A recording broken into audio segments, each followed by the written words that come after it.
Okay, friends, I welcome you to this online session called If Large Size User Stories Are Prioritized for Our Sprints, What to Do? What are the short term approaches? What are the long term approaches? We all do profound coaching on the ground. We see agile coaching by prominent agile coaches on the ground, and we all know what is good, but practicality and expectations, there will be certain deviation. In most of the scenario, we end up in scenarios wherein a large size user story is prioritized for our sprints. Then what to do, how to deal with that situation? That is the theme of this webinar. I can sense in my experience that in 60 to 70% of the scenarios, the teams are prioritized with large user stories. Okay, so I'm going to reflect my ground experiences on how we could able to chase that situation. Obviously, the long-term approach is the ideal one, but the short-term approaches is a band-aids, a fixes till we uncover or unfold the long-term solution. Okay, with this, let us start our session, and I'm going to share my screen. Okay, friends, I just wanted to give you a brief about what is user story. A user story is a lightweight mechanism to capture requirements in agile world. The template suggested for user story is, as a user, I want something so that I can achieve this.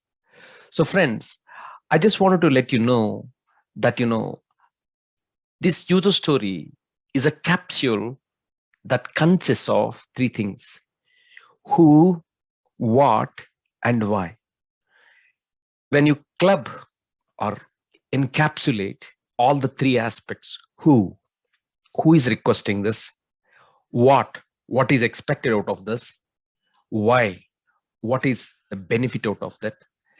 And when this user story is defined at the fundamental, that is at the smallest possible level, if you assume a tree as an epic, the stems of the tree is subepics, and the branches are sub-subepics, and the leaves are actually the user stories.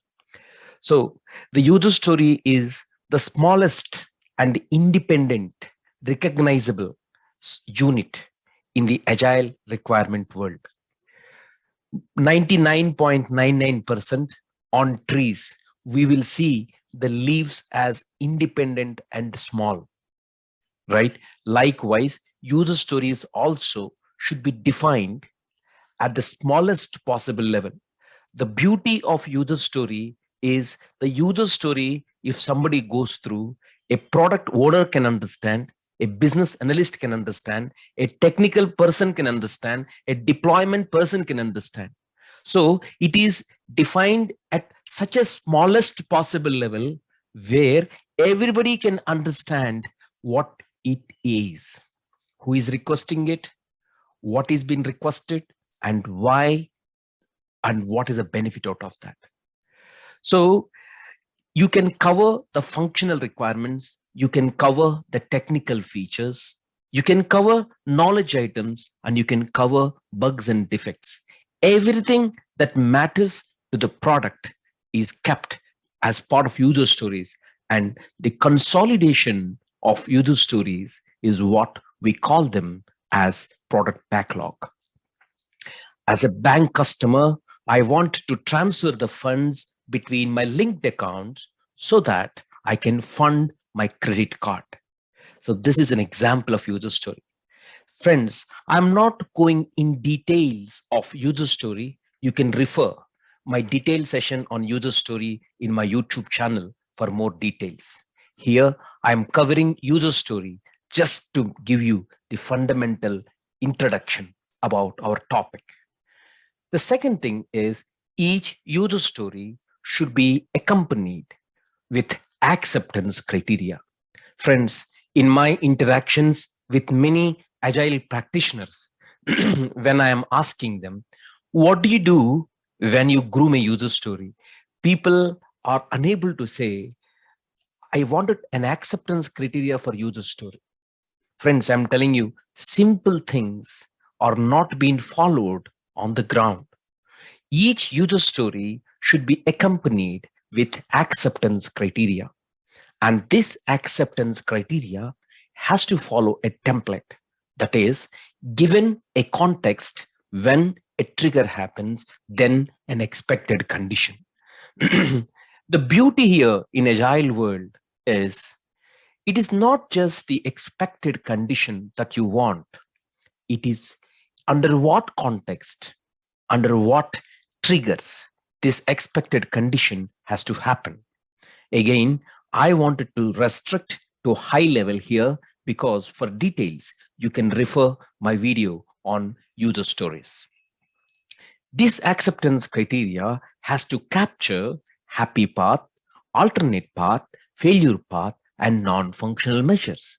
That means for each and every user story, there needs to be one or many acceptance criteria for the fundamental reason that you have a happy path, you have an alternate path, you have a failure path, and you have non-functional requirements like scalability, performance, likewise. One of the example is given that account has sufficient funds, there's a context. When the customer requires an inter-account transfer, then ensure that source account is debited and the target account is credited. So friends, the beauty here is when you club expected condition with the context and the trigger, it actually gives you the exact acceptance criteria. Again, I want to stay here at the high level because you can refer my YouTube channel for more details on user stories. See friends, each user story needs to have the user story defined in this template, and it has to be fundamental at smallest possible level. And then it has to have an acceptance criteria. And then the third one is it needs to document all the assumptions, all the dependencies, whether upstream dependencies or downstream dependencies. It has to have a mock-up screens, and it also need to have clarification section, which you say, where you put all the open-ended questions. So the product owner or other stakeholders, without clarifying those, this user story is not really groomed. And also the story points associated with user story. So user story defined in the suggested template, acceptance criteria, the assumptions, the dependencies, that means upstream and downstream dependencies, the mockups, and any constraints and clarifications and story point estimations associated with this particular user story. This is what is refinement of a user story or grooming of a user story.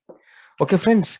Now, the question is this user story, while refining it, that means once you know what is this user story, what are the acceptance criteria and other details that I just now discussed, depending upon three levers, that is complexity or uncertainty or risk or effort involved, combining these three levers, you will try to size user stories under different heads.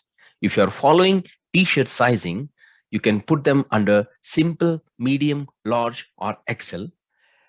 If you're following Fibonacci series using planning poker, you rather wanted to put them with certain story points that can be the number of points that I've mentioned here. So the question is, what if the product owner prioritizes a user story which is a Excel size or a 40 pointer or 40 story points worth of work? We do all our best to ensure we coach product owners and say, Guys, user stories need to be defined at the fundamental level, as smallest level. Okay. And still, you know 40 story points are prioritized for your sprint. What to do? Friends, one approach is the long term solution. That means doing things right. Okay. This is an ideal solution and this is a long term solution. Now we will go and communicate, educate, and we will bring transformation. We coach product owner or business analyst community and say, guys, the user stories need to follow invest principle. I stands for independent. Like the leaves are there to the tree. Similarly, the user story should be smallest possible and independent of each other. The reason is if there is an overlap, then it adds to redundancy, it adds to more effort, and tomorrow it adds to debt. So the user story should be defined at the independent level. And then negotiable. That means who is requesting, what is been requesting, why is he requesting. So every lever you can able to negotiate, and so that people negotiate, they converse, and they get clarity saying that, okay, this is the person who is requesting, this is what he requesting, and this is why he is requesting. In the process of negotiation, some beautiful things happens. Who knows, a newly joined, a technical fresher on the team, he can suggest, you know what, I think we can split this user story further.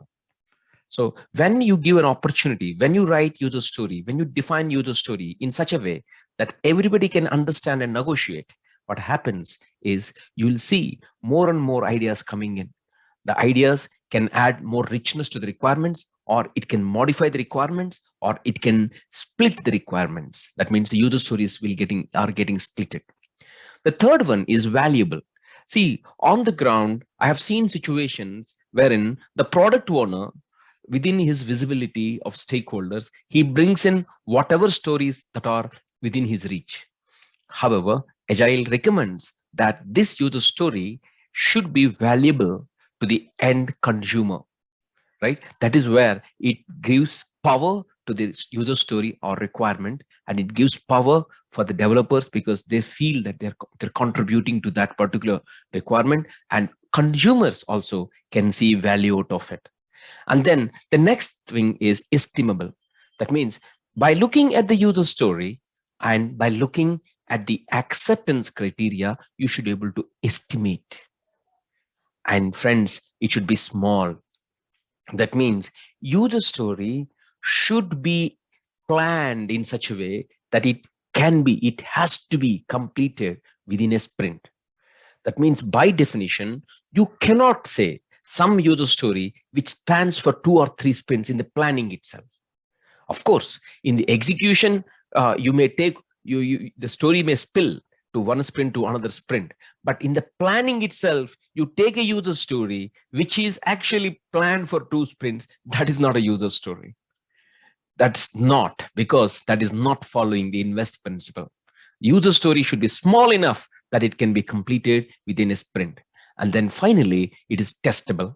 That means user story, by looking at the acceptance criteria, you can actually test it and say, guys, I'm able to meet it. It should be objective, objectively testable. It is not at the whims and fancies of the product owner who accepts a user story. If the product owner says, I'm not happy with this, then there needs to be objectivity to the testing of the acceptance criteria. That means when I say testable, that means each of the acceptance criteria needs to have a traceability of test metrics or test cases.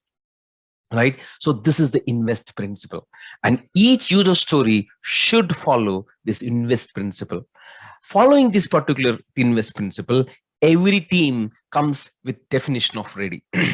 Before you go into a sprint backlog, a user story must be ready. That means DOR, that is definition of ready, is a checklist designed by the team with an explicit criteria that, this criteria user story should meet. That can be, for example, the user story should be defined at the smallest possible level. User story should be following this template. Acceptance criteria should follow this template. Acceptance criteria should have happy path, alternate paths, and failure paths, and non-functional requirements. All the dependencies need to be resolved. There should not be any third-party dependencies. If there are any third-party dependencies, we cannot take this particular story. If in an extreme situation, so-and-so approval needs to be there, and within 2 days of accepting the user story, this third-party dependency should be resolved. Otherwise, there will be loss of productivity or velocity from the team, and that should not be attributable to the team. Team is not responsible for that, for the loss of that particular velocity, because third-party dependencies are not met, right? And likewise, friends, the list of 1, 2, 3, 4, 5, 6, 7, they come back. This is called definition of ready, and it is specific to the team. You can't generalize it. Team to team, it changes. But that checklist is called definition of ready. And if any user story is not meeting definition of ready, then the team is at its power to saying that, product owner, we can't take this particular user story because it is not definition of ready. But friends, this is the long-term solution. The long-term solution is to educate product owner and say, guys, you can't prioritize a 40 story points for the fundamental reason that it does not meet invest principle. It does not meet the definition of ready, right? Now, the question is, I've seen certain situations wherein product owner says, I can't split it even further, right? So friends, I'm telling you, in some of the situations, the product owner says, I can't split 40 story points further because it doesn't make any sense to me. I've seen that situations. Most of the times we have to handhold them. We have to understand them. We have to understand the context. We have to make sure that product owner, technical experts come together and please look at the opportunities to split it. Because friends, in the world, when everybody is designing 2 story points to user stories, 3 story point user stories, 5 story point user story, the world is saying 8 story point user story is a big story. Then why can't you do it? So there must be some ways. It's just that we are not exploring it. So if you look at the acceptance criteria of the 40 story point user story, you will get clues that each of acceptance criteria is a source of another story. And also look out for the word and, A-N-D, and wherever you see A-N-D, that's actually giving you the plus sign. That means you can split the user story at that spot. The second challenge that I found in my experience is ego. The product owners, they in some of the organizations are powerful. So they say, this is what it is. And given their position, power, and influence, the team does not have the further capacity to convince them. The third point that I've seen is team is not purely transformed into agile. That means, see friends, I'm telling you today, the world is suffering because of half knowledge people. Okay, so everybody thinks that what they know is the best, right? And they're not open for new ideas.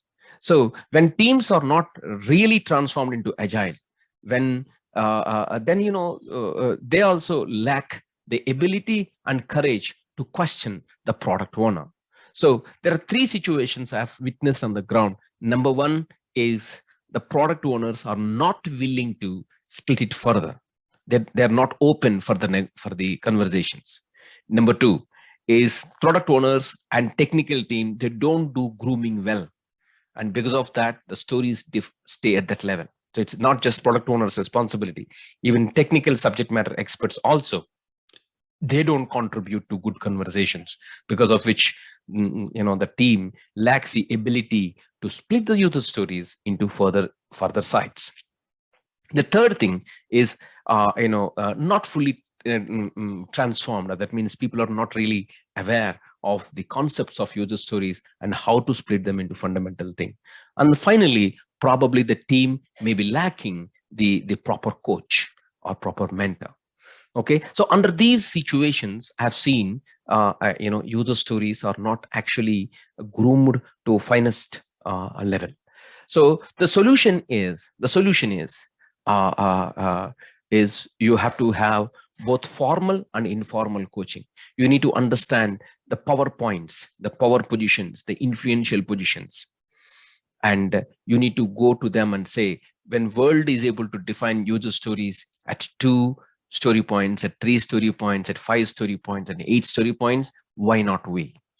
And why are we not having a quality product backlog grooming sessions?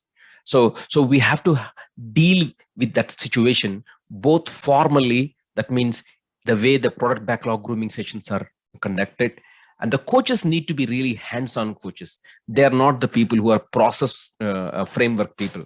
There are certain coaches we see on the ground wherein people provide you the process framework, and they will ask you to design your solution, to groom your user stories within that framework. No, in this kind of context, that will not work.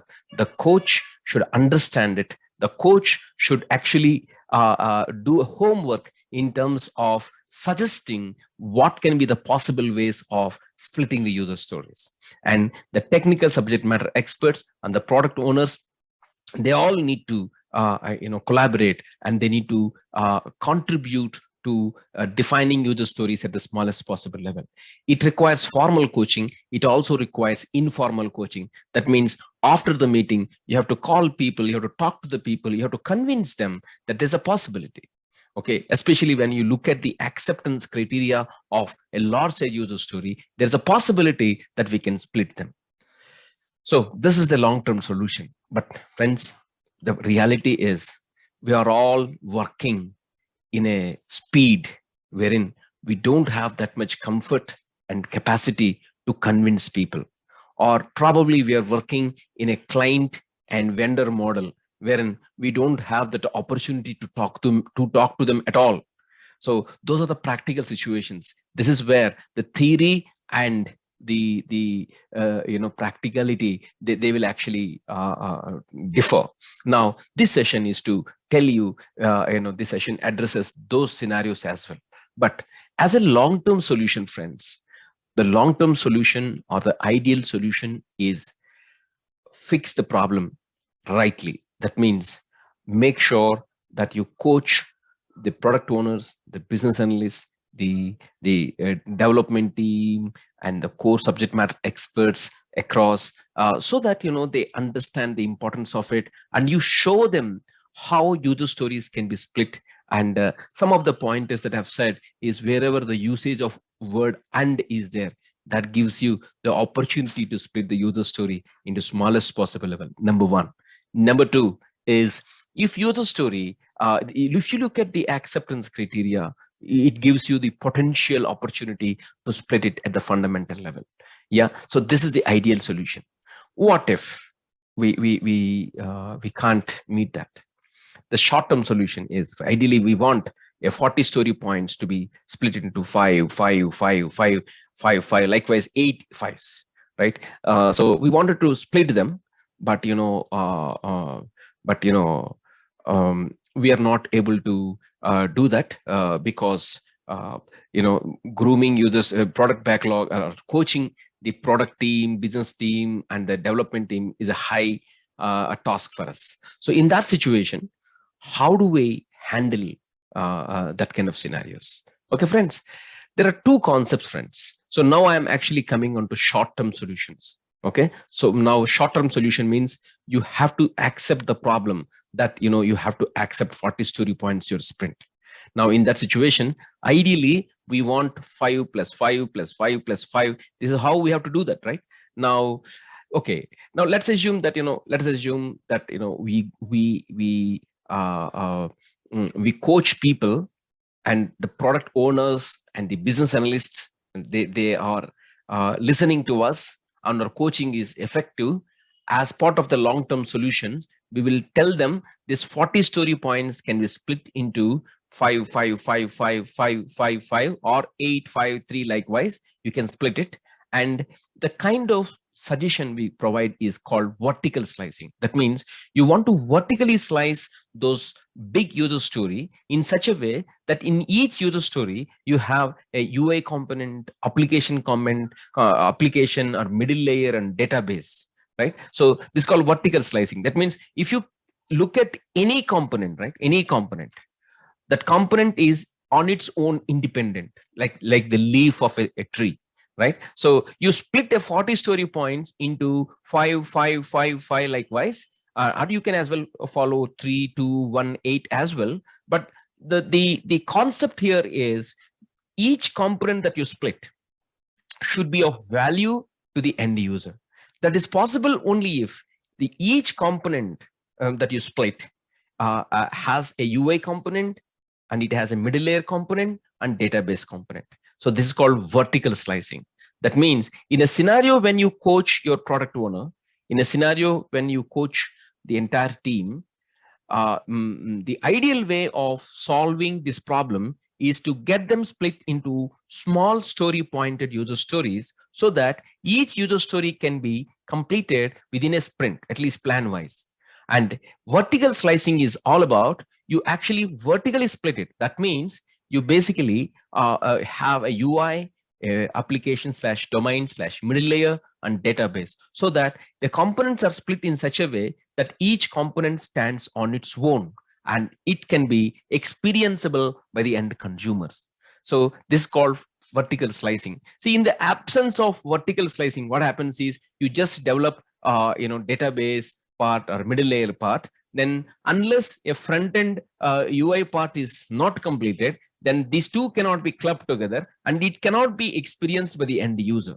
So that's why under vertical slicing, we want the teams to be cross-functional. At the same time, we want the user story to split in such a way that end consumer can actually experience it once you ship it.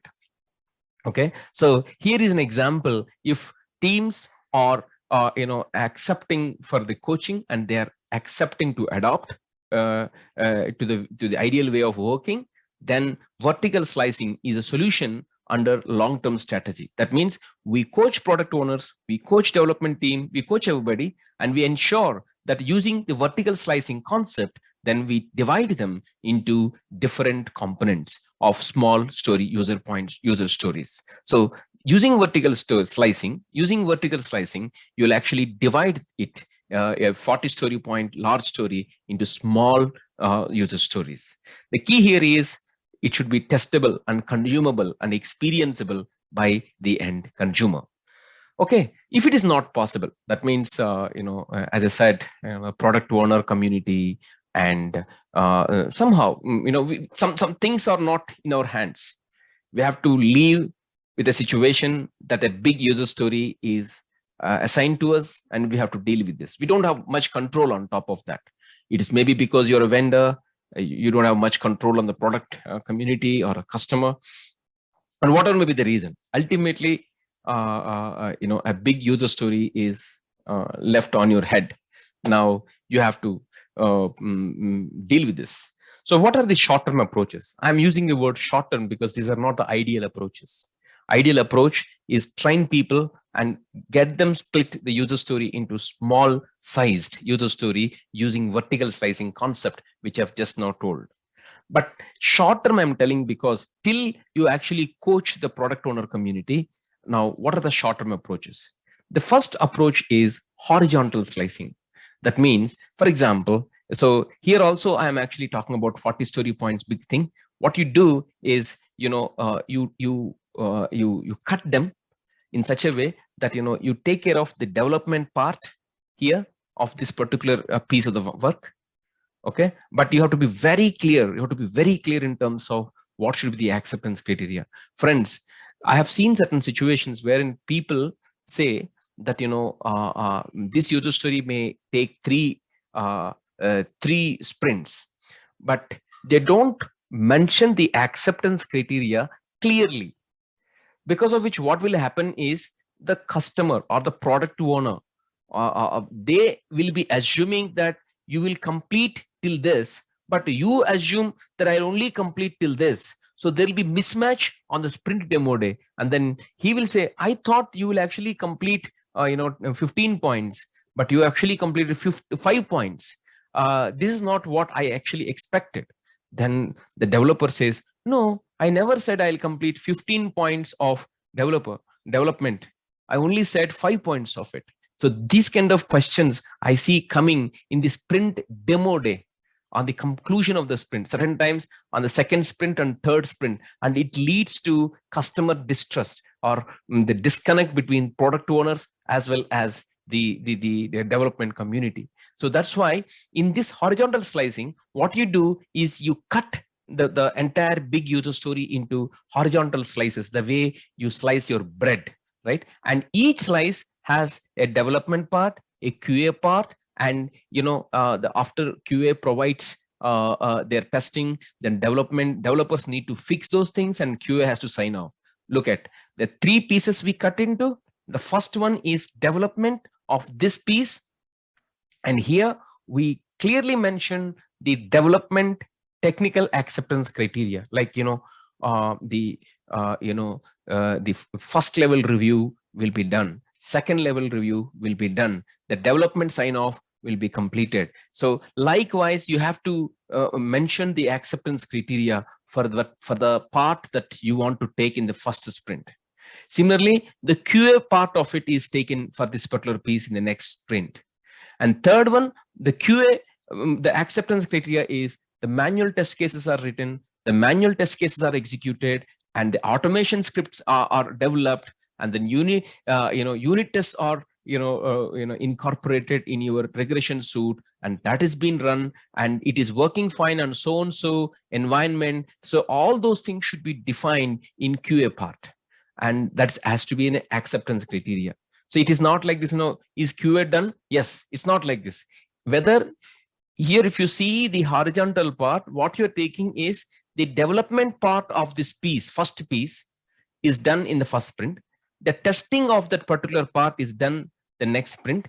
The incorporation of the test comments or bug fixes are done in third sprint. And finally, you are doing production deployment in the third sprint. Similarly, if you see here, this is second piece. For the second piece, development is done here, QA is done here, dev fixing is done here. The third piece, development is done here, QA is done here, and dev fix is done here. And all the things are regressed and they're deployed in the production deployment in 1, 2, 3, 4th sprint. So friends, what I'm conveying here is, in the absence that you have to take a big user story, one of the approach is you are horizontally slicing, and in each of the slices you are completing the development part on the first sprint, testing part in the next sprint, and then incorporation of the bug fixes and fixing the bugs and QA sign off on third sprint, and production deployment on the final sprint. So this is how you are doing. So to the product owners community, will say, I'll complete the development part of it in this particular sprint. I'll complete the testing in the next sprint. We will actually do the bug fixing and regression and everything in next sprint. And then finally production deployment in the third sprint, 1, 2, 3, 4th sprint. This is how you communicate.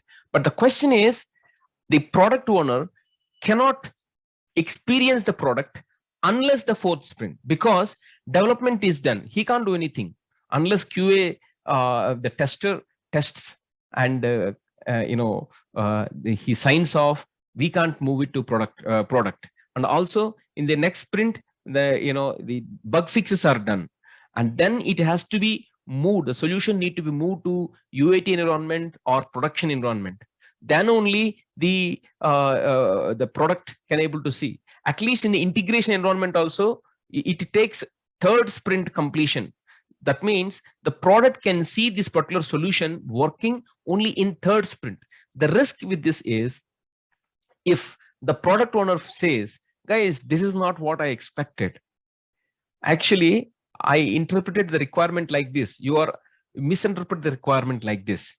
Then the whole 3 sprints effort goes for a toss. I have seen certain situations, friends.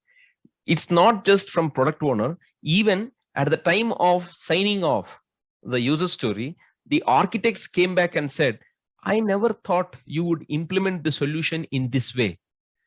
I thought you will be implementing in this way, but you have actually implemented in opposite way, and overall it doesn't fit in the solution, and that they will tell in this particular third sprint.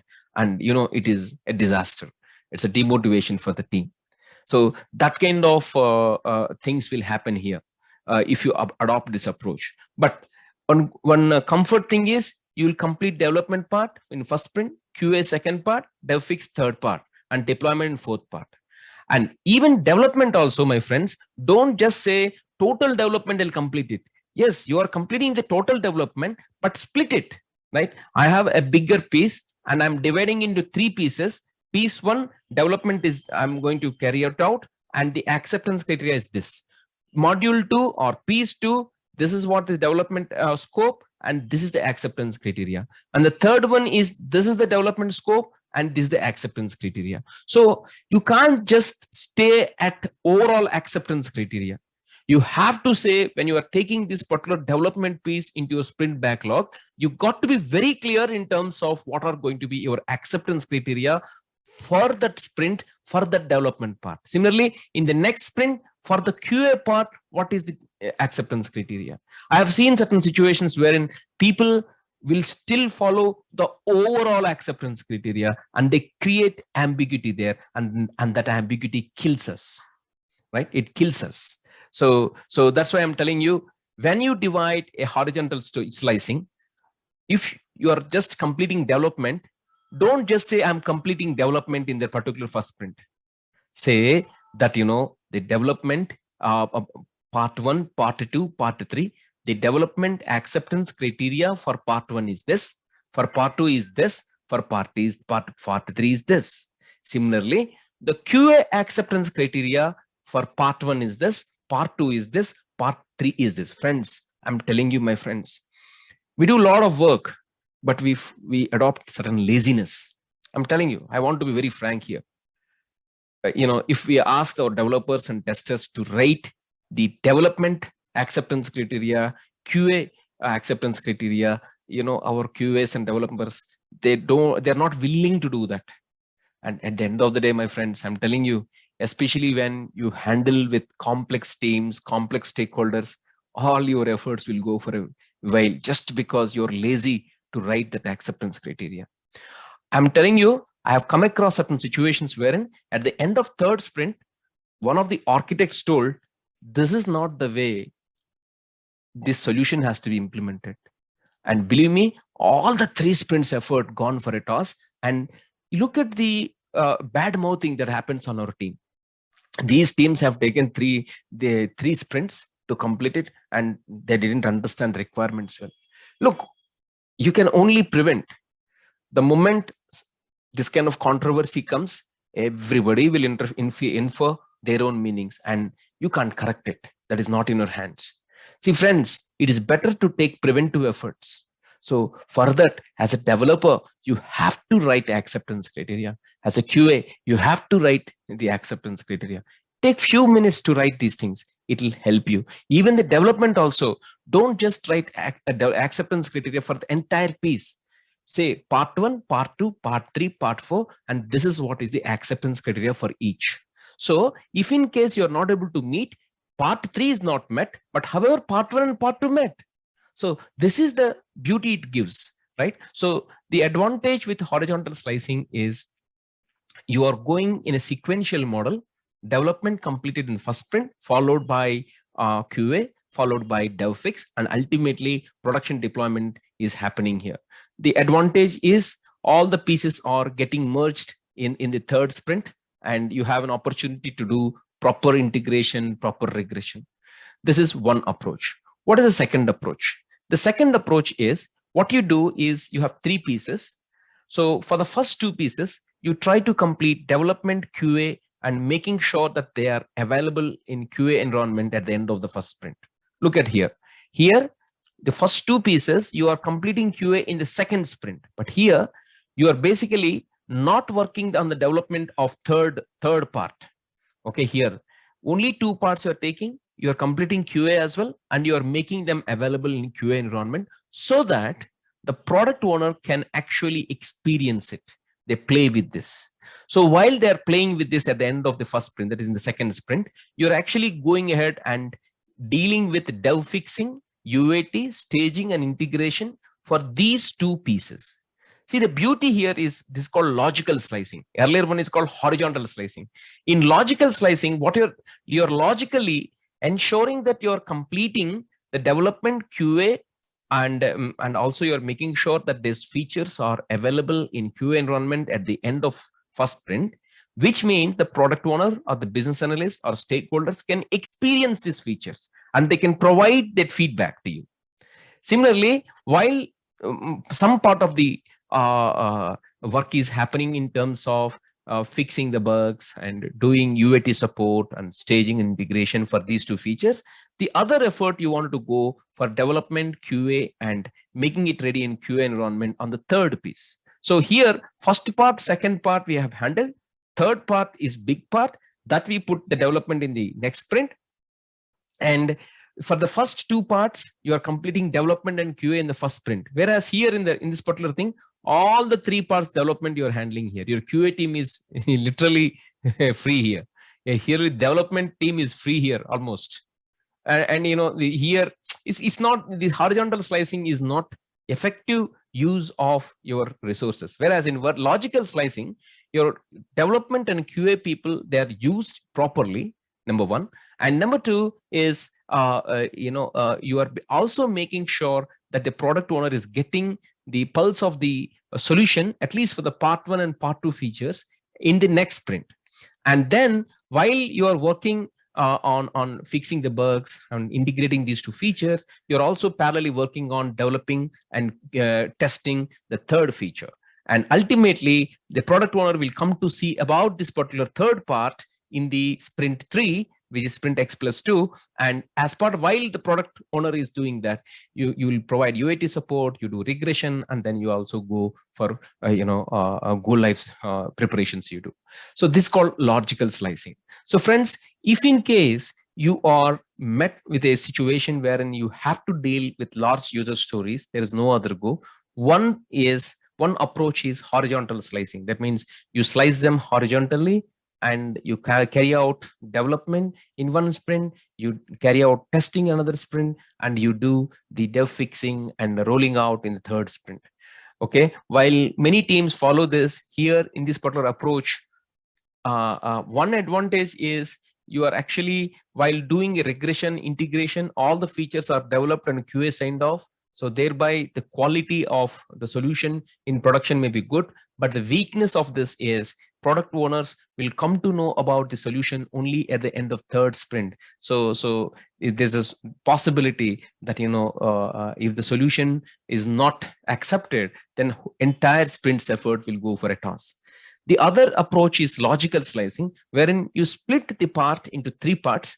Technical parts, here also technical parts, here also technical parts, technical parts. And first two parts, development and QA, you complete, make it available in QA environment, and so that product owners will actually experience those features. Second, parallelly, while you are supporting the UAT for these two features, development plus QA plus ready, you will be working on third part, and you will make sure that this is available to the product owner in the third sprint. That means at the second sprint, product owner will be playing with first two features in QA environment.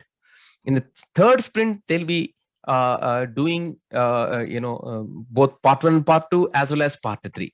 But in sprint 2 itself, they would have given you the feedback about these two features. Thereby, you can effectively use the resources. Also, you can get the feedback very early in the game. And also, there's a high possibility that your overall solution will meet its goal at the end of third sprint itself. You don't need to go for fourth sprint because you're actually doing things in parallel. So friends, this is the way you can actually handle large size user stories when they are prioritized for your sprints. Okay, so this is what is the overall summary. So let me share it with you. Yeah. So friends, in this session we have discussed three things. Number one, briefly we discussed about what is user story, what is the acceptance criteria, and what it means to groom a user story. And then in an ideal scenario, we want user stories to be compliant with definition of ready following invest principle. And we want to coach them so that user stories are actually defined at the smallest possible level. And we want to follow a vertical slicing technique wherein user stories are groomed at groomed and defined at smallest possible level, so that each vertical slicing has a UI component, has a middle layer component, has a database component, so that once you ship that particular small user story to production, the end user can experience it. This is how you can actually work. But in a scenario wherein that is not possible, and large user stories are given to us, then in that situation we'll follow short-term approaches. Those approaches are one is horizontal slicing, wherein you carry out development, but however the development is not for the entire piece, but it is for the individual pieces. You tend to define the bigger pieces into small parts, and you'll complete development in one sprint, and then you go to the testing in the next sprint, and then you'll go for production deployment, or UAT in the next sprint, and then production deployment in the final sprint. The other approach is logical slicing, wherein you try to complete the development and QA for certain parts and make it ready by the next sprint, so the product owner can experience it. And similarly, you will actually in parallel, you'll carry out the development for other story, and thereby within 3 sprints you can actually complete the entire work. So this is called logical slicing. So this is how, and this both horizontal slicing and logical slicing is only in scenarios of short-term solutions. But the ideal solution is to coach the community, the coach the organization, to coach the teams, so that they actually follow the invest principle, and stories are compliant to definition of ready. That is the ideal solution. The short-term solutions that are suggested are only till we achieve that state. So this is what is the whole summary of the session. With this, I want to thank your interest to learn, and I keep looking to add more value add sessions in future. Thank you.